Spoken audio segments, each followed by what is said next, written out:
Hello and good morning. We're in week 4. Let's take a look here.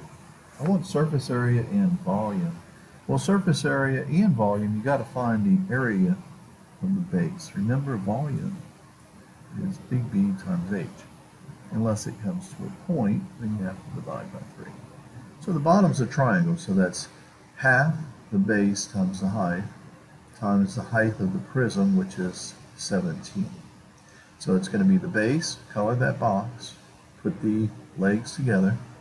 So 2 times 1 divided by 2 times 17. So the volume here, that cancels, is 17. And this is going to be cubic inches. Surface area, you have two triangles. So it's base times height divided by 2. But you have two of those, one up here. So you got to multiply by 2. Okay? You divide by 2 because it's a triangle. You multiply by 2 because you have two triangles. And then you have some rectangles. Plus 17 times 1 is the bottom. And then you have the ramp, which is 17 times something. You got to do Pythagorean theorem on this one. So it's going to be 2 squared plus 1 squared is equal to the hypotenuse squared. So the hypotenuse is going to be the square root of 5. So it's going to be 17 times the square root of 5. And then plus, the backside is 17 times 2. That's the backside. So 17 times 2. This cancels, so that gives you 2 plus 17 plus 17 square root of 5 plus 34. Add all of that up. Bam, you got your answer for surface area. Let's take a look at the practice test a little bit. We're going to call today part 1. So look up here. It says Euler's formula. Remember, Florida virtual school is easy to. Write that down, memorize it just like that. So, the faces are 17, the vertices are 20, they want you to find the edges. So what you're going to do is add that up and get 37, and then you want to subtract 2 to get rid of that 2. So minus 2, I get 35, and that's what I'm looking for. So you can check it on the back, I'm going to say 35. Do the same thing on this problem and work it the same way. This one you're looking for faces. So faces, we don't know, so put F plus vertices is equal to edges plus 2. What you want to do here is solve this. This is 30, and you want to subtract 10, so that's going to be 20. Describe the cross section here. How many? Let's see, 1, 2, 3, 4, 5 sides, so it's a pentagon. Pentagon is 5 sides. Do you know what a 6-sided figure is called? This one right here is either a rectangle. Actually, you say quadrilateral. Quadrilateral. Because it has 4 sides. Quadrilateral. 1, 2, 3, 4 sides. This one right here we did on the bell work. It's the bottom. There's a right angle there. And then times the height. This one right here wants volume. So it's going to be multiply this times this times this, and bam, you get your answer for volume. That's pretty easy. The answer's there. Look for it. Look at the next one, number 8. A cylinder A has a radius of 1. So we have 2 cylinders apparently. So draw 2 cylinders, and the first one we'll call as A. So the radius is 1 on this one. And the radius on this one is 2. And it has a height of 4. What's the ratio of the volume of A to B? So they say A to B, so they want A on top. So volume is pi radius squared times the height. So I get 4 pi. On this other one, it's going to be pi radius squared times the height. So that's 2 times 2 is 4, 4 times 4 is 16, so I get 16 pi.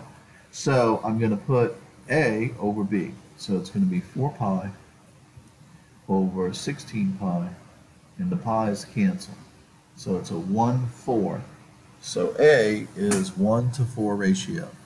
This one is 4 times as big. This next one right here, find the volume of the composite. Okay, let me think about that. So first, I would do the volume of this one right here. So I would do length times width times height. So 2 times 5 times 6 gives me the volume of this one. This one is 8 times 5, because there's a 5 right here. See that 5?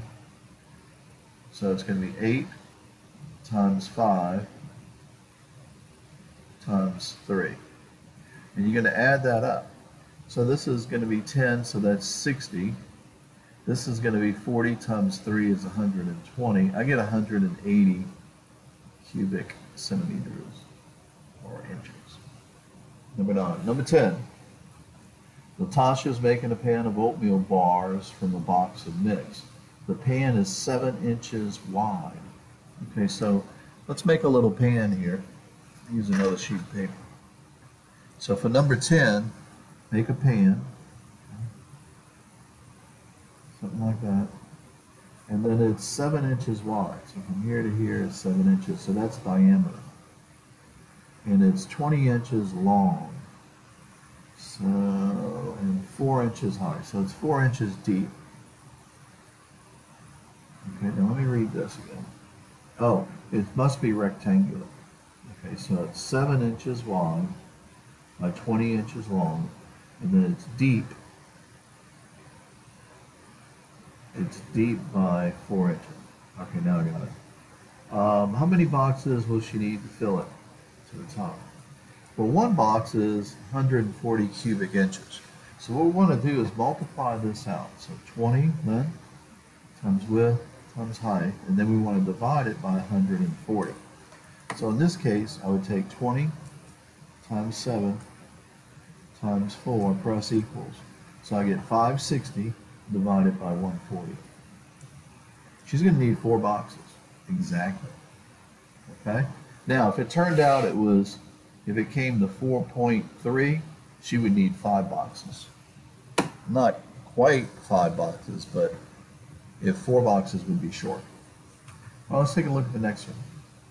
Aiden wants to repurpose a wax cylinder shown below by cutting.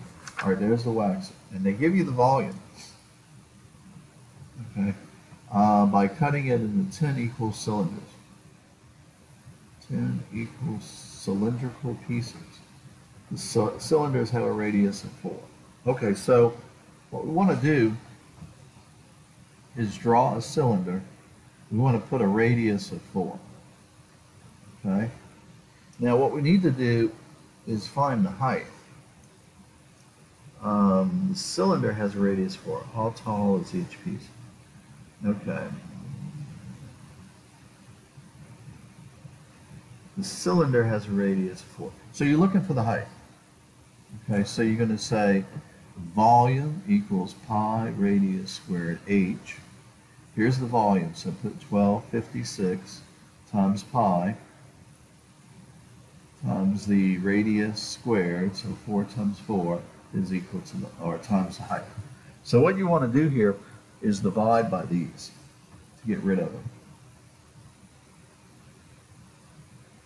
So you're going to put that over here as well, so cancel that out.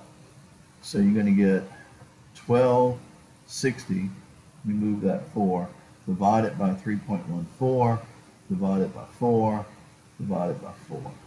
Okay, so let's see what happens. Let's see what the height is. So 1256 divided by 3.14 divided by 16, which is 4 times 4. So I get 25. So the height, and this is a work backwards problem, so put a star by that. Make sure you can work backwards. All right, so we know the height. So what we want to do, she wants 10 of these. Okay, so what you're going to do is take, let me think here a minute. How tall is each piece? How tall is each piece? Okay, so, excuse me. We know the height has to be 10. or 25? Okay, so let me think. What we want to do is divide this by 10. So we're going to take 1256 divided by 10. So 1256 divided by 10 gives you the volume of 125.6. Okay? So what you want to do is figure out the radius. How tall is each of the pieces and round to the nearest 10. Okay, I know we're close, but for this one, I'm just going to put a little question mark for now and move on, okay? Because I always save the tougher ones for last, okay? So let's go on. Number 12. What is the maximum volume of a pyramid that can fit inside a cube? All right, so we have a pyramid, and we have a cube. So the cube looks like this. And the cube, the side is 18. So that means all of them are 18 if it's a cube. So it's going to be 18 to the third power. So 18, I'm going to raise it to the third power. And I get 5832 cubic centimeters. That's the volume of this. Okay, now, what's the maximum volume of a pyramid that can fit inside that? Okay, so we want the pyramid, maximum volume of the pyramid that can fit. Okay, so a pyramid, we got to know if it's a rectangular pyramid or a square pyramid, not a cone. Okay, so a pyramid looks like this. Okay, so let me think. What is the maximum volume of a pyramid that can fit inside of a cone? Okay, so it's got to be that. That's the maximum volume. Okay, let's keep moving. This one right here, number 13, it says find the volume. So this is diameter. So you got to put 9 right here. So it's going to be pi radius squared times the height. Multiply that out. This one's the same way. So it's going to be pi times radius squared times the height. Okay? We'll work a few more and then we'll go to part 2.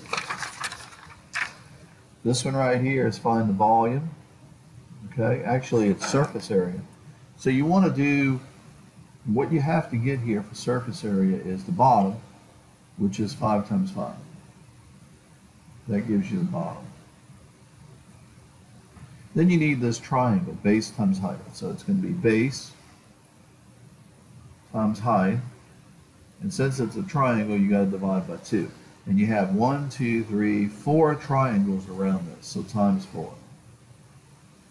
And so that's going to be 25 plus 2 goes into 2 once, 2 goes into 4, 2. 2 times 5 is 10, so that's going to be 70.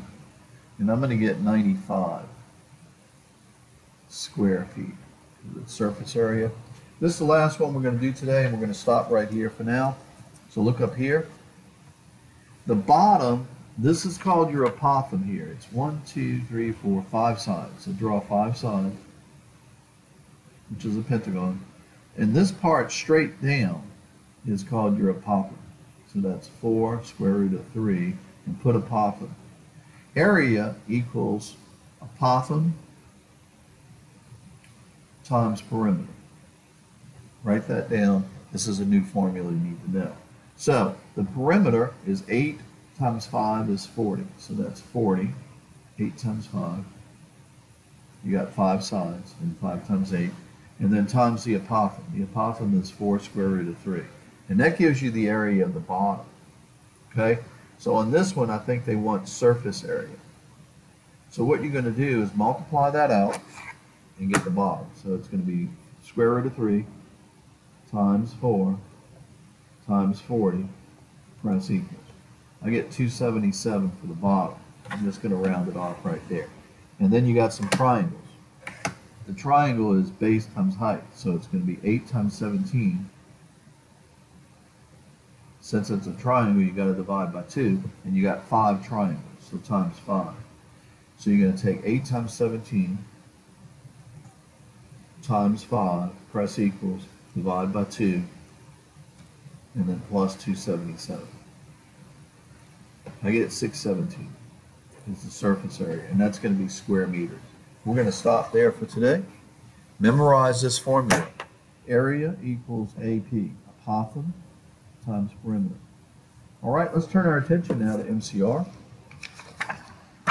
All right, so MCR, I want you to work this one problem here. Actually, it's two problems. So here we go. All right, so as a fraction, you're going to put it over 100. So all you really need to do is just move your decimal over two places and make it a decimal. And then this is 10th, 100th, 1,000, so it's going to be 375 over 1,000. And then you got to reduce by 5 and reduce all the way. Okay? On this one right here, the difference is going to be $34, I think it is. That's your difference divided by the original cost, which is 80. Okay? So that's going to give us a percent decrease. So it's going to be the difference, which is 34, divided by 80. And I get 0.425, which is going to be a 42.5% decrease, which means you're saving 43 cents on every dollar. All right, that's it for today. Have a good morning.